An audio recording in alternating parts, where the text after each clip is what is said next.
It's Mickey TV. And this is my Minnesota Vikings 2017 week number 8 game recap, in which the Minnesota Vikings played the Cleveland Browns on Sunday. Oh, the 22nd, was it? No, the 29th of October in London. And they played the Cleveland Browns. And they won by a score of 33-16. Yet, on my prediction, I had a weird feeling about this game that it might be closer or it might turn out to be a defeat for the Vikings. And in the first half, the Vikings were losing 13-12 against the Cleveland Browns. And it looked like it was about to become a disaster because at the first half, the Vikings won the time of possession game of like 20 minutes to 10 minutes at the halftime. And when you have that much, you should be winning. You should be winning big time at that point of the game. And apparently, I didn't catch all the game, but apparently our offense made a number of mistakes that kept Cleveland in the game. Fortunately, in the second half, our time of possession at the end of the game was 37 minutes to the Browns' 22. We almost had 38 minutes on time possession. With that, you have a defense on the field that is always well rested and refreshed, and our defense came through for us in this game as well. So, like I said, I had some worries. First half, it almost looked like it was going to come true, but then in the second half, the Vikings finally kicked it in. So, let's go through some highlights here. Case Keenum, 27 of 43 in passing, 288 yards, 2 TDs, 2 passing TDs, that is, and 1 interception for a quarterback rating of a 72. Not too bad of a game. Not great, but not too bad. He's getting the job done. That's all we expect from this backup.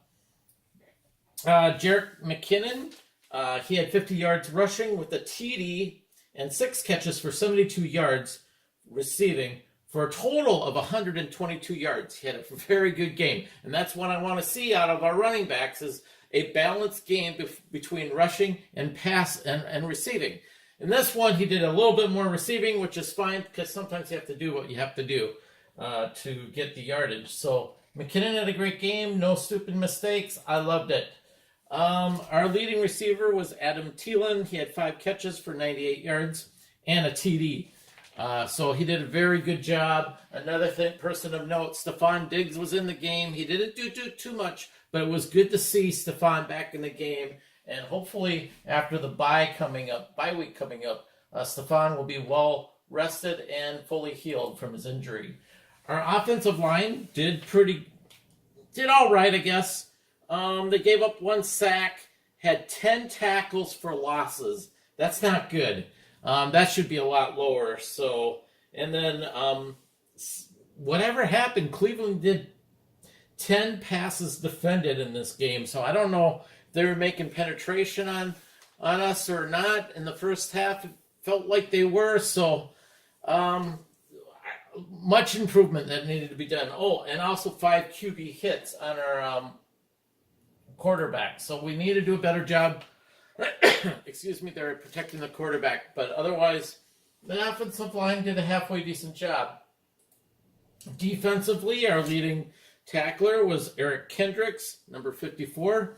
He had 9 tackles, 8 of which was solo. 1 was for tackle for loss. He had 2 passes defended and a QB hit. Harrison Smith was our second leading tackler. He had 7 tackles for 7 solo, 1 of which was for a tackle for loss. And of note, Everson Griffin, he had only 1 tackle. It was a solo, and it was a tackle for loss, 1 sack, 5 QB hits. That's a lot. That means he was rearing up his game really good.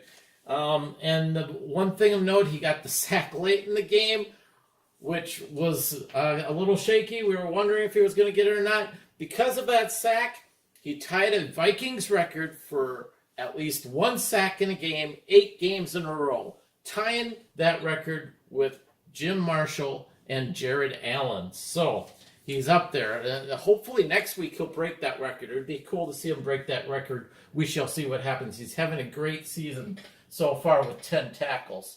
10 sacks. Otherwise, defensively, we had 3 sacks, 5 tackles were for losses, 8 passes defended, 9 QB hits, and 2 fumble recovers. 2 huge turnovers in this game. And like I said, I think our defense is pretty much why we won this game. If we didn't have that great of a defense, I have a feeling we would have probably lost the game with all the mistakes that the offense was making. Our kicker, Kai Forbath, 4-4 for field goals. Longest one of which was 51 yards. That's pretty good. But on the extra point side of things, he missed 1 extra point out of 2 extra point attempts. So I can't give him an A+ in this game. I'll give him an A, maybe an A-. He's got to make those extra points go through, or else we're going to get burned one day when we need that extra point.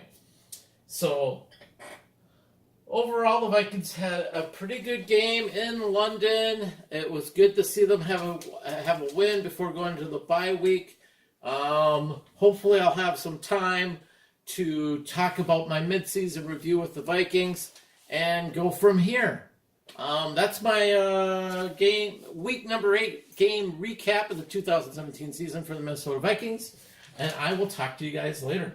Bye.